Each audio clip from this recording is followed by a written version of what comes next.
एक बार फिर आपका स्वागत है मेरे चैनल पर। और आज की इस वीडियो में हम बात करेंगे बेसल फंक्शन और उसको प्लॉट करने के बारे में। ये वीडियो देखने के बाद आप बेसल फंक्शन के कितने भी ऑर्डर्स का चाहे वो हो उसको आप प्लॉट कर पाएंगे इजीली पाइथन की सहायता से। आगे बढ़ने से पहले अगर आपने अभी मेरी मैट्रिसेस और कैलकुलस प्लेलिस्ट की वीडियोस नहीं देखी हैं तो उनको आप एक बार ज़रूर देख लें। मैंने वहाँ पर काफ़ी कॉम्प्लेक्स क्वेश्चंस को सोल्व करना सिखाया है, आपको मज़ा आएगा। तो चलिए आज की वीडियो में हम आगे बढ़ते हैं। तो हमें करना क्या है, हमें बेसल फंक्शन को प्लॉट करना है और जिसके ऑर्डर्स हों n = 0, 1, 2, 3, 4। अब जो सबसे मुश्किल चीज़ है वो ये है, बेसल फंक्शन जो है ये होता है, इस तरह से डिफाइन होता है। 0 से इन्फिनिटी तक इनफाइनाइट टर्म्स होती हैं और टर्म्स के ऊपर ये कंडीशन है, ये सभी टर्म्स। तो देखते हैं हम किस तरह से अप्रोच करेंगे और किस तरह से इसको पाइथन में प्लॉट करेंगे। मैं स्टेप बाय स्टेप आपको समझाने की कोशिश करता हूँ। सबसे पहले फर्स्ट लाइन में हमने matplotlib.pyplot इंपोर्ट किया है। मैटप्लॉटलिब लाइब्रेरी की सहायता से हम ग्राफ्स को प्लॉट कर सकते हैं पाइथन में। इसको हमने एज PLT इसलिए लिखा है ताकि हमें ये बार बार ना लिखना पड़े, शॉर्ट रहे। नेक्स्ट लाइन में हमने numpy लाइब्रेरी को इंपोर्ट किया है क्योंकि हमें linspace एक फंक्शन होता है numpy के अंदर, उसको इस्तेमाल करने की ज़रूरत पड़ेगी।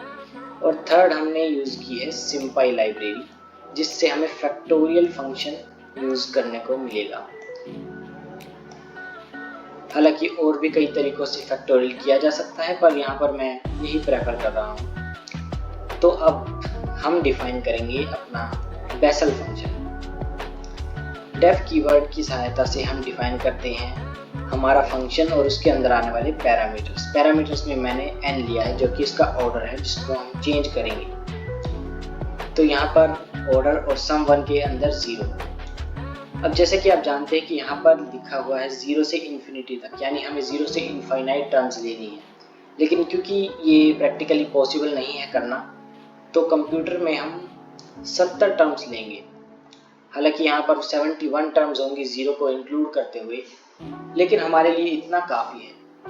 70 टर्म्स से हमें सिर्फ 10⁻⁻15 का एरर आएगा, जो कि बहुत कम है। अगर हम कैलकुलेशंस या कुछ एक्सपेरिमेंट वगैरह करते हैं तभी कुछ एरर आएगा, तभी वो मैटर करेगा। अभी हमारे लिए उसकी इतनी दिक्कत नहीं है। तो हम फर्स्ट 71 टर्म्स को यूज़ करने जा रहे हैं। यहाँ पर sum1 जो मैंने डिफाइन किया है उसके अंदर अभी 0 है। जब ये लूप चलेगा तो ये जो वैल्यू है ये एग्जैक्ट सेम वैल्यू है जो मैंने यहाँ पर बेसल फंक्शन की वैल्यू है। ये सभी टर्म्स बिल्कुल ऐसी की ऐसी हैं, आप देख सकते हैं। इनको मैंने यहाँ पर डिफाइन कर दिया है एक के बाद एक, और फैक्टोरियल फंक्शन से हमें इनका फैक्टोरियल मिलेगा, m+n का फैक्टोरियल। तो ये डिफाइन कर देने के बाद रिटर्न sum1। तो जब ये लूप चलेगा तो sum1 के अंदर 0 ऐड होगा और ये वाली वैल्यू ऐड हो जाएगी sum1 के अंदर। अब जब दोबारा से ये लूप चलेगा तो sum1 के अंदर जो पहले से वैल्यू थी वो तो sum1 में दोबारा ऐड हो जाएगी, लेकिन नई टर्म की वैल्यू भी ऐड हो जाएगी जब m की वैल्यू इंक्रीज होगी 0, 1, 2 से लेके 69 तक। माफ़ कीजिए मैंने गलत कहा, यहाँ पर 0 से 69 तक लूप चलेगा तो 70 टर्म्स ही होंगी। रिटर्न sum1 रिटर्न कर देगा sum1 की वैल्यू। अब x के अंदर हमें चाहिए, क्योंकि हम यहाँ पर प्लॉट करने वाले हैं, पहले प्लॉट को समझते हैं किस तरह से हम प्लॉट करते हैं। प्लॉट के लिए हम यूज़ करते हैं plt.plot कमांड और x में हम लिस्ट डालते हैं x पॉइंट्स की, यानी कि x एक्सिस पर जिस पॉइंट पर हमें प्लॉट करना है उतने पॉइंट्स हम लिस्ट में डालते हैं। और सेकंड जो पैरामीटर यहाँ पर होता है वो y के पॉइंट्स की लिस्ट होती है। जैसे x में मैंने 1, 2, 3, 4, 5 दिया और y में 2, 3, 4, 5, 6। इन दोनों की लिस्ट की जो लेंथ है वो बराबर होनी चाहिए ताकि एक पॉइंट x का एक पॉइंट y का और वो प्लॉट हो सके।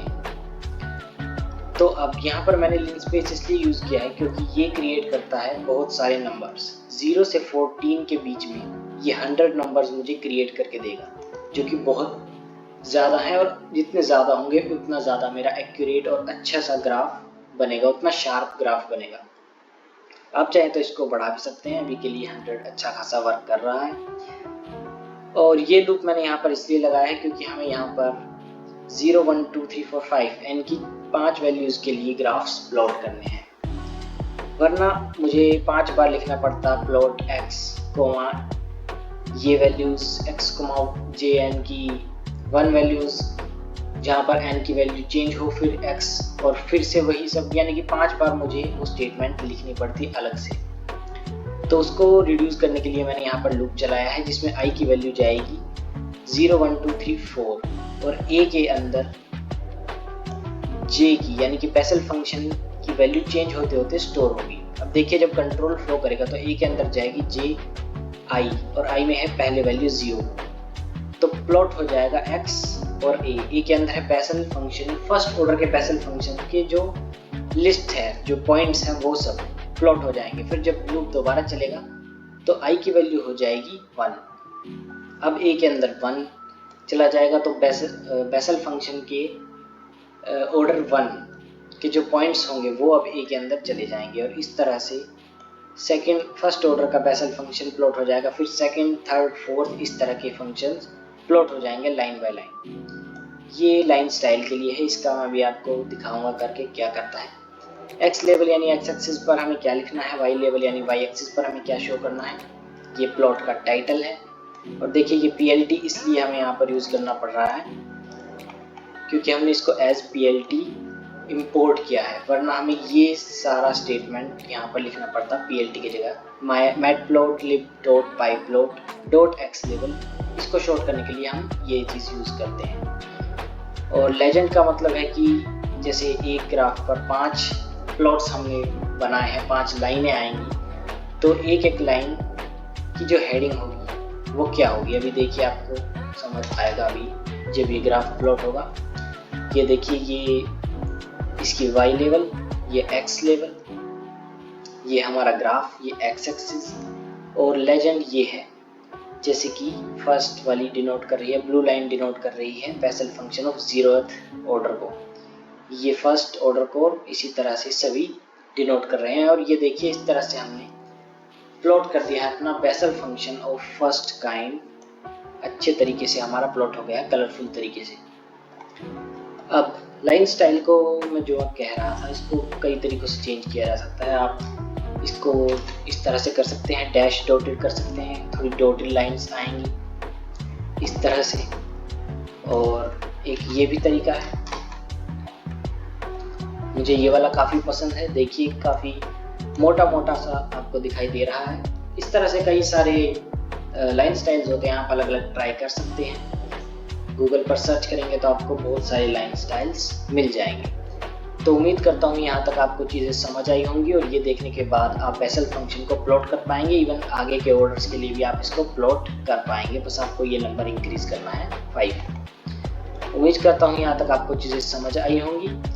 आप चैनल को सब्सक्राइब कर सकते हैं इसी तरह के कंटेंट को फॉलो करने के लिए। धन्यवाद।